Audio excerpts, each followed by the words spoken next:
An older professor had just bought himself the latest high-speed electric sports bike. Feeling young again, he decided to take it out for a proper ride.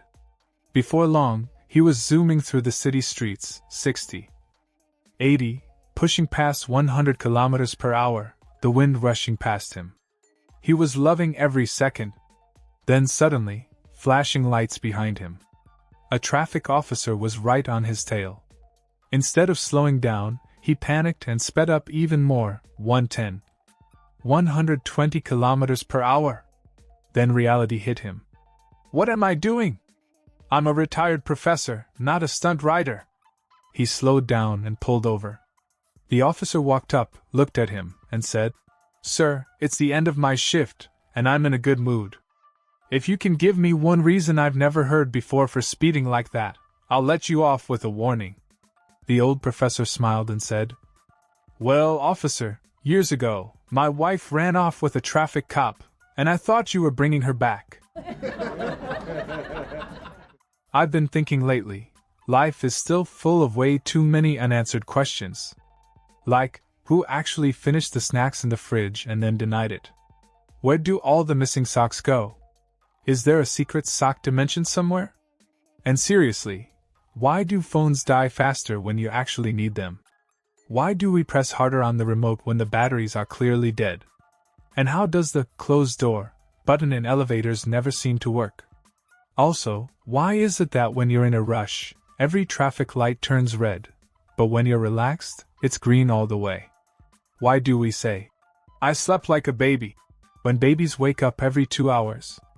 And why do we call it fast food when you end up waiting forever? Here's another one. Why is it called rush hour when nobody is moving? And explain this. Why do we park in driveways and drive on parkways? Also, why do copy and paste exist, but cut feels like a betrayal? And one last thing. What's the Wi-Fi password at every place labeled free Wi-Fi? I landed a new job as a front desk assistant at a busy hotel. I figured it'd be perfect, nice and easy. Turns out, I didn't even make it through the first day. About 2 hours into my shift, a very irritated woman stormed in with 2 kids, yelling at them the whole time. Sticking to my training, I smiled and said, Good morning. Welcome. You have lovely children there. Are they twins? She snapped instantly. Of course they're not twins. One is 10 and the other is 6. What, are you blind or just plain stupid? I kept smiling and replied, Neither, ma'am. I'm just surprised someone chose to have you twice. And just like that, my hotel career came to a very quick end. A man was completely fed up. His business partner kept leaving early every day without notice. So, he decided to make a point. He left a note on the office desk that read, I've had enough. I'm quitting. Don't bother trying to contact me. Face with steam from nose. Then he hid behind a large cabinet, waiting to see the reaction. Not long after, his partner walked in. He heard footsteps stop by the desk, silence, then the sound of a pen. Moments later, his partner was on the phone. He's gone. Yep, finally. I'll head over now. Get everything ready, we can move forward without him. Flushed face. He hangs up, grabs his bag, and heads for the door.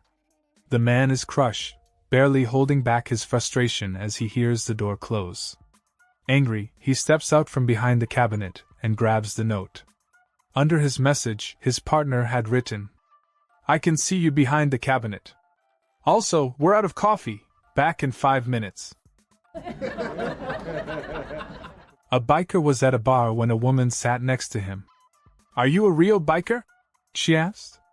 I've spent my whole life on Harleys, he said. My mom was pregnant with me on the back of my dad's Harley. I rode with my dad as a kid and got my own Harley as soon as I could. So yes, I guess I'm a real biker, the woman said. I'm a lesbian. I think about women all day, waking up, showering, eating, watching TV, everything makes me think about women. A little later, a man sat down on the other side of the biker. Are you a real biker? He asked. The biker shrugged. I always thought I was, but I just found out I'm a lesbian. Two employees were working late in a small tech startup, passing time chatting between tasks. The woman smiled and said, I bet I can get the manager to send me home for the day.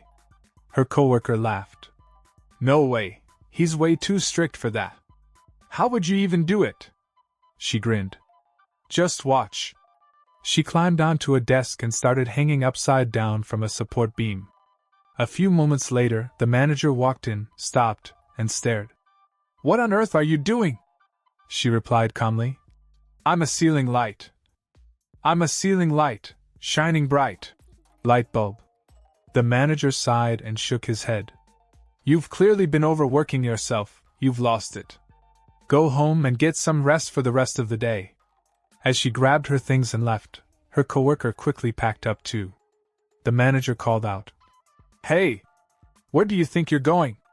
The guy shrugged and said, Well, you can't expect me to keep working in the dark. I was at the airport the other day, standing in line behind an older man traveling with a very loud, very impatient little boy. The kid kept demanding snacks, drinks, everything in sight, and was making a huge scene. Through it all, the man stayed completely calm, softly saying, Easy now, David, we'll be boarding soon. A few minutes later, another meltdown. Hang in there, David, just a little longer, he said, still cool as ever. By the boarding gate, the kid was kicking his bag and whining nonstop, but the man never raised his voice. All right, David, relax now, we're almost there, he said gently. I was genuinely impressed, so after we boarded, I leaned over and said, Sir, I just wanted to say, you handled that incredibly well. Staying that calm with little David, that takes real patience. He's lucky to have you. The man smiled and said, Thanks, but I'm David.